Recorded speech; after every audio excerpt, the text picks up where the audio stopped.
Hi, my name is Kaylee and I'm going to be showing you how to bottle your own meat. Today we will be using chicken.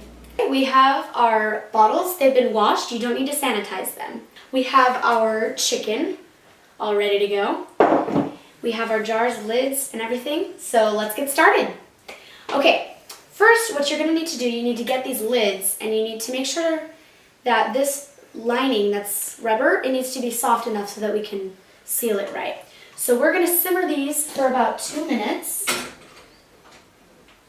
What you're going to do, you're going to chop this up into little chunks and you're going to put it into the jar and push it down firmly so that it will fill the space and avoid having air bubbles. You want to make sure that it goes to about where this line is so that you have some extra room. We have this handy dandy magnet tool which makes it really easy to pick it up without getting burned. So we can do that. What you want to do first, you want to take it and make sure that it's clean by wiping the rim of the jar. So once you add the rubber, it should stay down really nice. You take the lid, screw it on about finger tight, and there you go. Now let's do the rest. Now we're going to wipe these down so that we get a good seal. We're going to carefully put these on now that the rubber is all softened. And then we're going to take these rings and we're going to screw them on finger tight. This is a pressure canner. This specific one doesn't have a gasket, and I like to use the metal on metal because the gasket will eventually fail, and so in place of the gasket we use a thin layer of petroleum jelly around the side so that it seals properly. So we're going to add a little bit of water. We are going to add these, but you don't want them to touch the bottom of the pan, so we're going to add the little tray first. We're going to push that down, and then we're going to start to add our cans. Once you have them in, you should have about 3 inches from the bottom of the can, or from the bottom of the jar, about 3 inches up. Now that we have this layer in, we're going to add the second tray. It wobbles a little bit, but that's alright. So we're going to add in the rest of these. And there we go. So now that we have all of these in, we can add the lid on. Gonna line up the arrows. You want to make sure that the space between the lid and the pot is even all the way around the edges so that it will seal properly. So what we're going to do, you're going to start putting this one up, skip one, this one over here, skip one, and then do this one over here. And now that these are on, you can kind of tighten them about hand tight, and then you're going to put on the others. And it's all about the same distance, so we're ready to go. So we're going to take this and we're going to move it over onto the stove. So you turn it on high and you wait until steam starts to come out.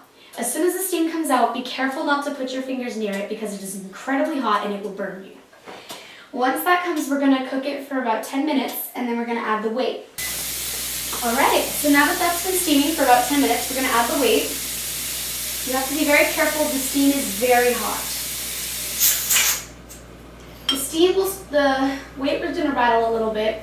You have to wait for the pressure to go up to 10. As soon as it reaches 10, you adjust the heat down a little bit as needed to keep it stable at 10.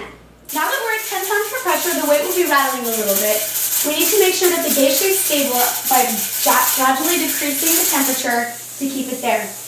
What you need to do, you need to stay in the room and keep your eye on the cooker to avoid any problems. We're going to let this cook for about 75 minutes and then we'll see. Now that this is cooked for about 75 minutes, we're going to turn it off the burner. And we're going to let it sit until the gauge is down to 0. Do not remove the lid or the weight.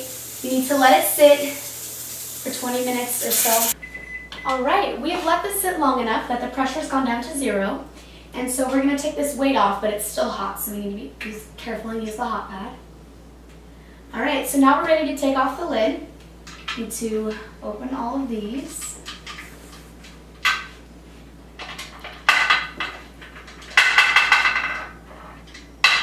And we're ready to take this off.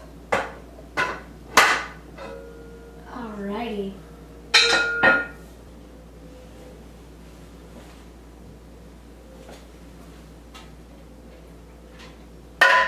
Oops.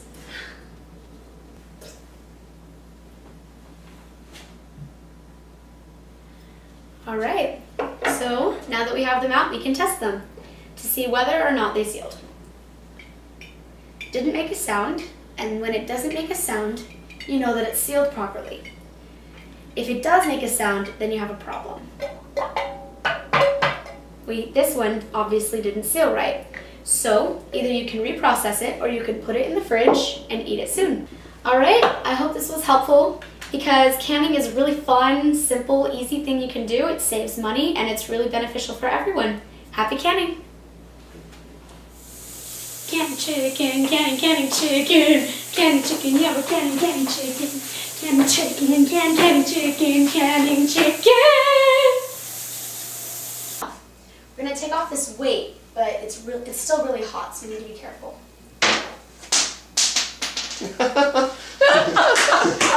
Canning chicken, canning chicken, canning chicken, canning chicken, canning chicken.